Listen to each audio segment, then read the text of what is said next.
साथियों नमस्कार, मैं हूं आपका दोस्त रमेश और उपस्थित एक बार फिर से आप सभी के सामने एक नया टॉपिक के साथ, नया सेशन के साथ, नया जोश, नया जुनून और नए एनर्जी के साथ। तो आज का जो टॉपिक है वो है कि हार के जीतने वाले को ही बाजीगर कहते हैं। सर नो, और कई एक सिचुएशन में आप लोग देखे होंगे कि हारते हारते लोग जीत जाते हैं और जो हार के जीतता है उसको जीत का वैल्यू भी पता होता है और दुनिया इसको कई 100 साल, कई 1000 साल तक याद रखती है।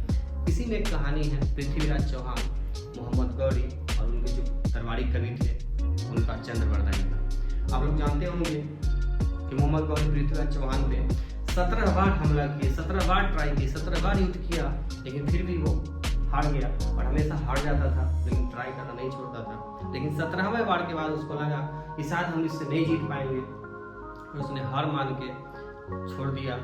लेकिन एक दिन वो सोया हुआ था अपने रूम में, अपने कमरे में, और जिस कमरे में सोया हुआ था उसी के दीवार पे देखा कि छोटी सी नन्ही सी चींटी अपने शरीर से ज़्यादा वजन लेके लगातार चढ़ रही है, गिर रही है, चढ़ रही है, गिर रही है, चढ़ रही है, गिर रही है, लगातार चढ़ते गिरते, लेकिन वो कोशिश करना बंद नहीं की और लगातार देखा कि 10 बार, 20 बार, 30 बार में, लेकिन लास्ट टाइम देखा कि वो लेके चढ़ने में सफल हो गई। तो मोहम्मद गौरी का दिमाग पूरा हंट किया कि ये छोटा सा चींटी अगर प्रयास नहीं छोड़ सकती तो हम इंसान कैसे प्रयास छोड़ दें। उसने 18वां बार पूरा दल बल के साथ, पूरा सेना के साथ, तैयारी के साथ चढ़ाई किया और इस बार वो जीत गया।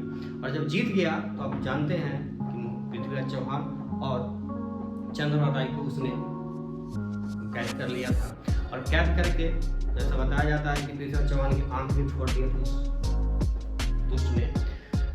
और जिस दिन कत्ल करना था, यानी कि मौत की सजा देनी थी दोनों को, तो चंद्रवरदायी को सूझा कि मर तो हम रहे हैं, ऐसे भी वैसे भी मरना है, वैसे भी मरना है और दुष्ट छोड़ेगा नहीं तो मार के ही दम लेगा। तो उसने बोला लास्ट टाइम में कि सुल्तान, हमारे राजा के पास एक बहुत ही अनोखा, अद्भुत, दुर्लभ, यूनिक बाण चलाने का कला है। अगर आप इस कला को सीख ले आपको भी बहुत कुछ सीखने को मिलेगा। बोला ठीक है सिखाओ। बोला कि ये सब भेदी बाण चलाना जानते हैं, जहाँ से आवाज़ आती है बिना देखे उसको भेद सकते हैं। तो उसको तीर और धनुष पृथ्वीराज चौहान जी को दिया गया। उन्होंने तीर धनुष को पूरा खींच के रखा और उनके जो दरबारी कवि थे उन्होंने कविता पढ़ी, 4 बांस 24 गज, अंगुल अष्ट प्रमाण, ताऊ पर सुल्तान है, मत चूको चौहान। एक कविता के रूप में उनको मेजरमेंट दिया कि क्या बोल रहा है कवि कि 4 बांस 24 गज, अंगुल अष्ट प्रमाण, ताऊ पर सुल्तान है, मत चूको चौहान। पूरा मेजरमेंट उन्होंने ले लिया और वो जैसी शाबाश बोला शाबाश, सुल्तान बोला शाबाश। इन्होंने पूरा तान के और दे मारा तीर, वहीं पे सुल्तान ढेर हो गया और मर गया। अब इन दोनों ने सोचा कि इनके तो सैनिक हमको छोड़ेंगे नहीं, एक दूसरे को मार के मौत को गले लगा लिए और जीतना चाहिए। मरना ऐसे भी था, मरना वैसे भी था, लेकिन मार के मरे।